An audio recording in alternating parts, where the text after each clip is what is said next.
State your name. Rachel Harvey. And where are you from, Rachel? Scottsbluff, Nebraska originally, and now I go to the University of Nebraska at Kearney. Right on. What are you studying? Organizational communication with a support track in social work.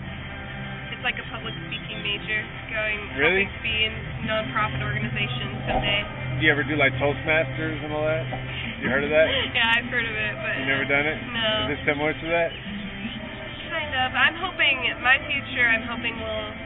dream job would be to be at the top of a sex trafficking organization, to travel and motivationally speak, raise awareness, plan events, inform, that's what I'm hoping for. Pretty awesome. Thanks. Right on. I mean, I was hoping, it sounds stereotypical, a lot of people say, but I wanted to help people, and I was looking into my career and assessing the skills that God has blessed me with, and sex trafficking is something that the minute I learned about it, it's just been on my heart like crazy, and I just think it's so wrong for people to have such low self-worth that they're going that way, or that people think they have the power to sell other people.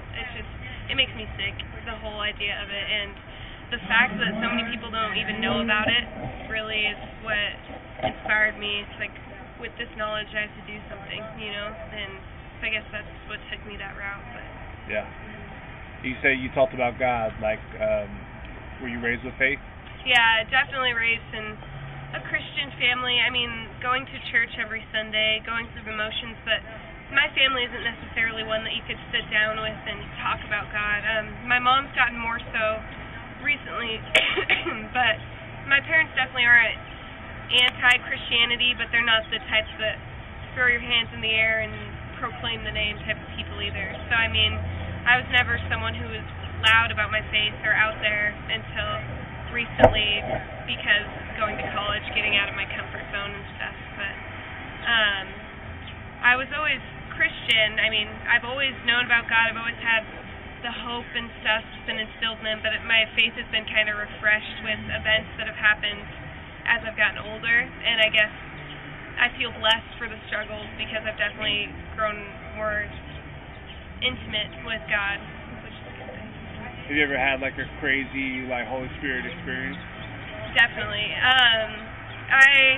My mom had a severe heart attack last winter, and I was sitting in the cafeteria at my school and got a phone call from the hospital that said, is this Rachel Harvey? I said yes, and they said, I was told to call you and tell you that your mom's being rushed on a Flight for Life helicopter to a cardiac center in Colorado.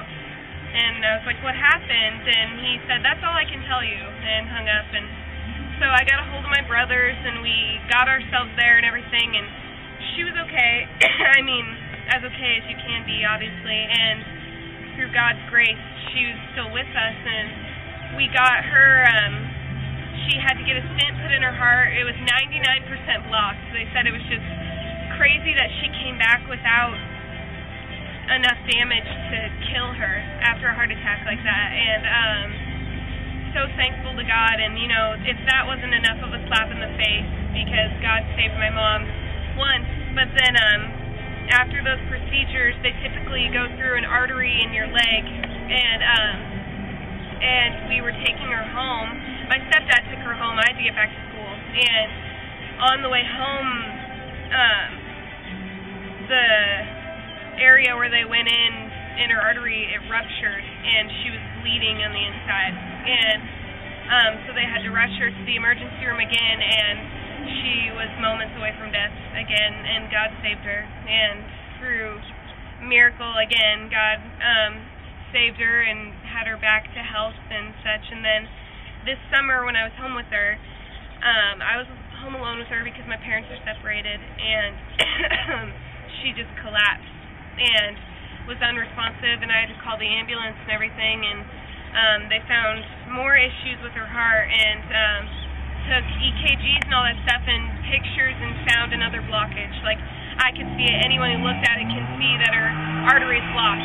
So over Christmas break, my boyfriend Parker and I took her to the cardiac center again to get another stent put in for her heart, and power prayer at its finest, because they went in, doctors went in through her wrist this time to avoid another aneurysm, and through the grace of God and God's power, there was nothing there.